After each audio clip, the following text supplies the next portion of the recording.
The Webpack. So famous yet so obscure. How many snippets have been reused all over the internet? How many have you reused?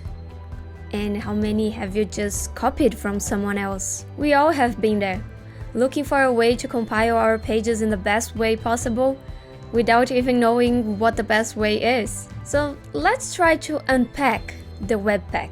Webpack is a module bundler, meaning it takes all your JavaScript and TypeScript files and your assets like images, fonts, videos, whatever you have there, and transform them into new files that can be sent to the server and read by the browser. But what would be the benefit of transforming your old files into new files? Are they any different? Well, indeed, there's more to it than just transforming or creating new files out of your original files. It combines and optimizes all your development files into production-ready bundles, more or less like an end product of your entire application. So let's get our hands dirty and get into coding. Okay, so here we are in front of the code. I'm going to go through it with you guys. Maybe you notice I'm wearing something different. That's because it's a different day. When I was editing this video before, I think the video ended up being very long because I was writing the code in the video, and I think it will be better if I just go through the code with you guys, so the video is gonna get a little bit more concise and not so long. You can pause if you want to copy the code. You can just pause to read it and see if you really understood everything. And yeah, of course, then you can just leave your questions in the comments and everything. But let's see how this goes, if it gets better. Right, so in the early days, we used to inject our JavaScript files into our HTML files by calling this script and just calling each one of our files, JS files and scripts. And it had to be in a specific order. If something wasn't there that was needed by the second file, then it would break, it wouldn't work. But that's really in the beginning, that's really early days. And later on, we started using a jQuery variable, global variable, and just concatenating all of our JavaScript files into it. But that's not the best solution, as you are creating this global variable and just modifying it over and over. And then in the end, we would just concatenate all this information into one single file. And that's still what we want. And this file then would be just imported into our HTML file. And this bundle.js is actually what we still need. And that's what the Webpack offers as a solution. It bundles all your files into one or a couple of bundled files so that you can your files can import it, and all the dependencies are together in one place. So nowadays, how do we do that? Nowadays, we use require in each of our files in the web development, and we define specifically in each of our small files what that file needs. So we can call the specific dependencies for each of our small files. And we can do that nowadays using CommonJS or JS ES6. Simply use the require and then giving the relative path to what is the dependency that has to be used in that file. When we use require like that in our files to import anything that they depend on, we are creating a dependency graph. That means that we have all of our files linked to any other file or asset that they need. This also allows us to import assets like static assets, like images, data from CSV files, text files, videos, any other type of files that is not JavaScript. We can also import using require. And Webpack then it's gonna be responsible to work those files out so they can be understood in the bundle afterwards. And Webpack uses the so-called loaders to do that. And for every single different type of file, we need a specific loader. So for example, I have here a loader that has the files. If they end in PNG, it means that we need to use the loader file to process them. And what this loader is going to do is basically is also going to fix the path of your files, since require cannot be read by browsers. So this loader is going to fix the path correctly according to your entry point, so that it doesn't matter where the page is going to be afterwards, the image is for sure going to be loaded. And we can define that path manually in our Webpack config file, or of course there's also just the default value for that. If you don't want to create a config, since Webpack 4 you don't need this config file anymore.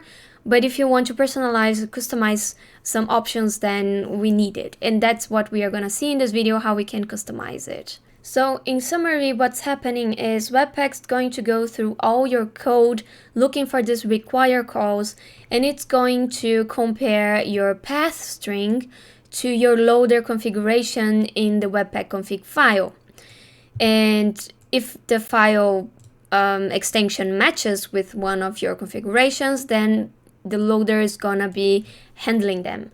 And what that means is also the loader is going to be responsible for replacing this path to the path that you set also in your config file. So it's gonna create a valid JavaScript URL that can be understood by Webpack. And it's also going to split all of those static assets into one folder. And after that, you can just upload this folder into your server, and your asset's gonna be there, and it's gonna be guaranteed that it's going to load and be rendered.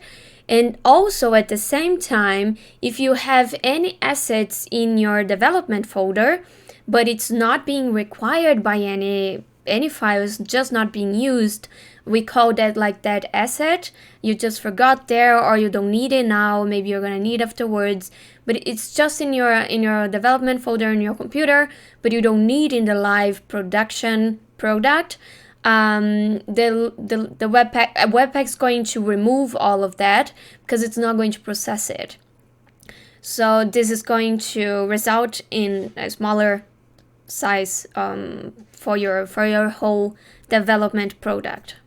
So yeah, that's kind of what the loaders do. They help Webpack to process any other type of file other than JavaScript and JSON files in order to set the proper path to them, so it's not relative and it doesn't matter afterwards the domain you're putting your page on. If everything is set up properly, it's just going to replace this require for an URL that can be understood by the browser. Requires not understood, and it's not valid JavaScript. Okay, so what we are gonna see now, as I mentioned, since Webpack 4 you don't need a Webpack config file, and all you would have to do, for example, in your package.json, after installing Webpack, you could do that. I am in Visual Studio Code, by the way. If you create a new terminal, in order to install Webpack, npm I install, just as I have it here, or yarn. I don't know what you guys are using, it doesn't matter.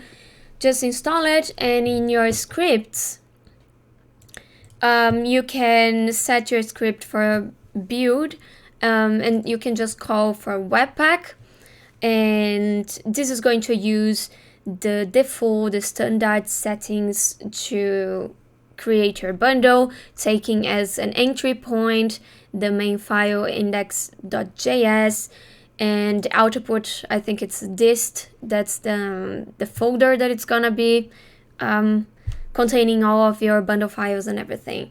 But we can set this as we want it to be. And we do that using a Webpack config file.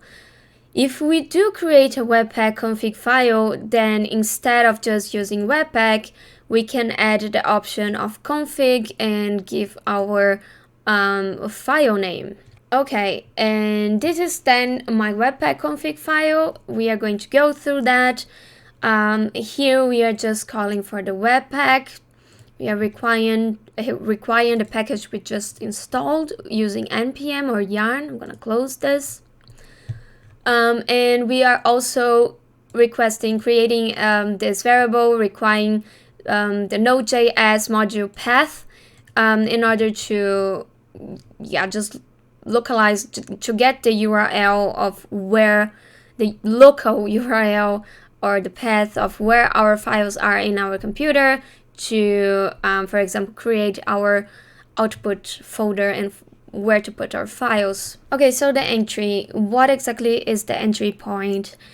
The entry point indicates to Webpack from where it should start to create its dependency graph, and we can customize it to whatever we want and even have multiple entry points.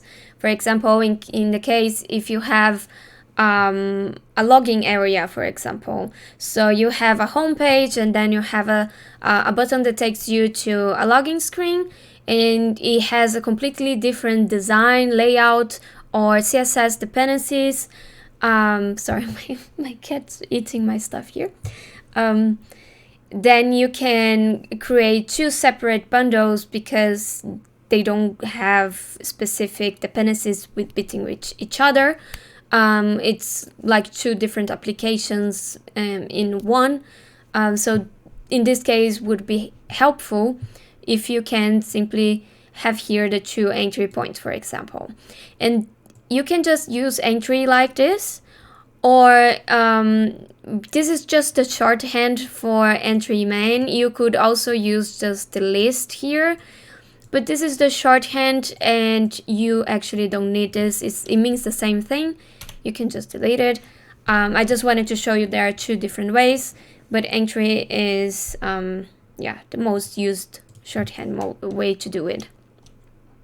Good, and in the same way we can create our output, we can customize it, we can give a specific file name if we want to. I call it here apples, but you can call your file whatever you want. Peter, no. And in case you are using multiple entry points, then you need to use substitution to have proper file names afterwards. My cat is playing with my hair. Peter! Okay, sorry, that was a short cat interruption. I don't remember where I was. I think I was talking about the substitution. So if you're using multiple entry points, you have to use for file name, you have to use substitution to guarantee that all your files are going to have different and their names and they are going to be named properly. So yeah, in this case, something like this. And the path is what I mentioned before, where those files, that bundle is going to be located once the compilation is ready. So if we use the if we use the path resolve their name, it's going to resolve to the root of your entry point.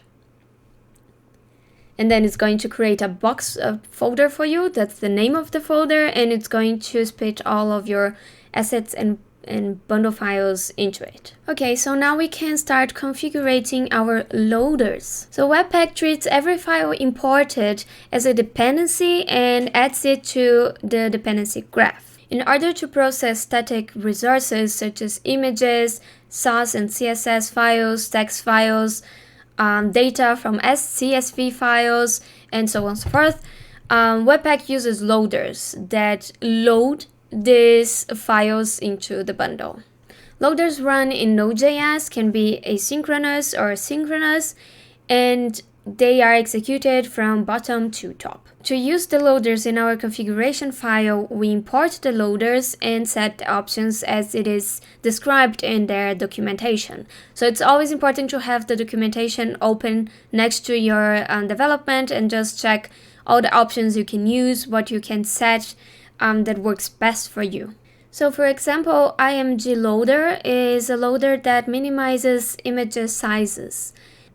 So inside the module object in our config file, we set specific rules for a certain loader to perform in specific files. First, of course, we just have to be certain that we have installed the loader we are going to use. So here, for example, I have just some loaders that I think they're pretty important. Most of the time you're gonna need them. And then just don't forget to install it. TS loader, for example, is a loader that handles TypeScript files. CSS and Sass loaders, they are going to handle your styling, your if you're using Sass, which probably you are, you should be if you're not, then you need this because Sass as a preprocessor, it's not understood by the browser, so you need to convert it to CSS. That's what these loaders are doing. And yeah, as I said before, img loader is going to decrease the size of your images to increase performance. And in the test field, all we have to add here is we are using like a regular expression to define the types of the extensions, the types of files that we want to test or to work on with this loader. I'm gonna leave down below in the description a link to a list of all the possible loaders you can use in your project. So I really recommend just taking some time and going through it. You might find something useful there, something interesting that can optimize your project even more. Okay, and the same goes for every single loader. For example, the CSS loader is going to check for CSS files to load them. The TS loader is going to convert TypeScript to JavaScript if it finds any file .ts as an extension. And here the SCSS files are going to be handled by different loaders. As I mentioned, it goes from bottom, they're executed from bottom to top. So the first one, the Sass loader, is going to convert your SCSS files into CSS. CSS loader is going to load the CSS files. And here I just have an example of conditionally using loaders. If you are building your bundle for production, you can set it to use this plugin, which is pretty interesting. I'm going to talk about plugin in a second.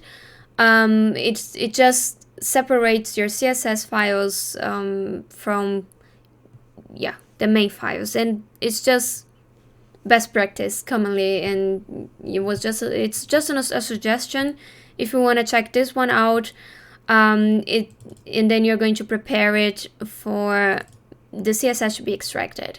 And if it's not production, then it's going to fall back to style loader, which is just loading the styles properly for development purposes. And for example, here we have it. As I mentioned, the plugin. Plugins, they can be configured here in this in this property, just like the module. You can set here for plugins as well.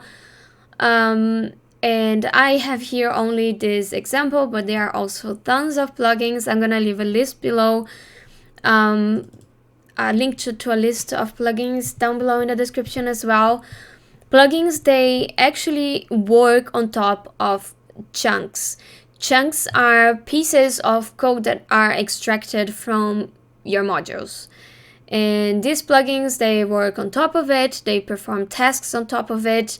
There's even one plugin, the progress plugin, that shows on the terminal for you, like a graphic representation of how far the compilation is, so it shows like a progress bar and what stage it is on, and so this kind of things. And in this case, this mini CSS extract plugin, it's going to extract the CSS styling into a separate CSS file, and it's common best practice, I would say. And there are many different types of plugins. They can create files, delete files, move files before or after compilation. They can minify assets. They can remove unused code. There are tons of options. Okay, second thing I want to talk about is environment. Some time ago, I remember I used some different methods to handle environments. So if I am just working locally, or if I want to build my bundle for deployment, there were a couple of different solutions to do that, and I only recently found the one I liked the most, and that's the one I'm gonna be sharing with you guys. So I'm gonna go back here to package.json. Here we go. And first thing is we can set different scripts for different build modes. If we want just to build for development, for local testing purposes or whatever, or if we want to do for production. And by separating the scripts, you can also separate the configuration file. So instead of having a config file and use tons of conditionals inside it, plus having a variable, a file containing a variable of environment, just on the root, in the root of your project, you can simply create two config files, one for dev and one for production. I don't have anything here. It was just for showing purposes. So for example, we will have these both files here. Something else you can do to optimize your setup, not just creating a specific dev config file and a prod config file as we talked about, but as well, once your project starts to grow in complexity, this file, this main config file, which would be, doesn't matter, it could be this one, the prod or the dev, most probably prod is gonna be more complex. It's gonna be very, very, very, very long, and it can be hard to find specific things that you need to change, to modify, to work on. So one thing that is pretty cool that you can do, you can actually split all of this. You can have a config file containing all your loaders. You can have another one containing all your plugins, and then you can just concat everything together. So for example, I have here my Webpack plugins config file, and here I can set all the plugins I want to use in my project, and then we can concat either in the main development or production config file. So let's say this is for production, and I here have an example of how to use the progress plugin that I mentioned before. It's gonna show you like a progress bar about the compiling process, how long it's gonna, how long it's taking. I don't know how much percent it has already completed, and what stage of the compilation process it is. So this is just one example, and we can add some more. We can get the other one from here, for example. Just gonna copy this and put it here. And then we have these two plugins that are going to be exported as plugins. And we can also have then the loaders file containing all of our loaders. Here I also only added one, but we can have all of them. All of our rules for our loaders. I'm just going to replace it. There you go. And then you're going to export this object. Just save this. And how exactly would it look like in the merge object, in the merge file? Would be, I have it here. This is the main, and it could be either inside the dev file or in the prod. It's the same principle. You would just call in here to merge all your prod plugins, prod loaders files, and if it was development, you just call all your development loaders and development plugins files, and you just merge them together. So here, for example, I'm using merge. This is this module from Webpack itself, and then I am just requiring and just importing my plugins config file and my loaders config files. So I have them here. And then, yeah, as I said, this is production. It could be just the prod.config here as well, that is being called in the package JSON, right? Here I have a multi-main entry. I would just delete this. Let's suppose we have only one entry point, and this is going to be my output. This is going to be the folder is going to be created containing all of my results, my output bundle. And the important thing here is that we are creating our configuration using the function merge that we imported from the module from Webpack. And we are already using our plugins and our loaders files, these two, and we are merging them and using this rest of configuration. So this is pretty clean, pretty cool, and we can keep everything separated, and yeah, the main configurations and even optimization details, we keep them in the main config file. Webpack tries to optimize your bundles by default if your mode is set to production, and it does that by, for example, scanning all your required imports in every single file, if it's actually what's being imported is being used at all. If not, it's just going to remove that information, that piece of code. So anything that is being imported and not being used is going to be removed and not going to be in your bundle in the end of the compilation. It also uses a standard minimizer for JS. It's Terser plugin, yeah, if I'm not mistaken, Terser plugin. But you can use your own. You don't have to use this one.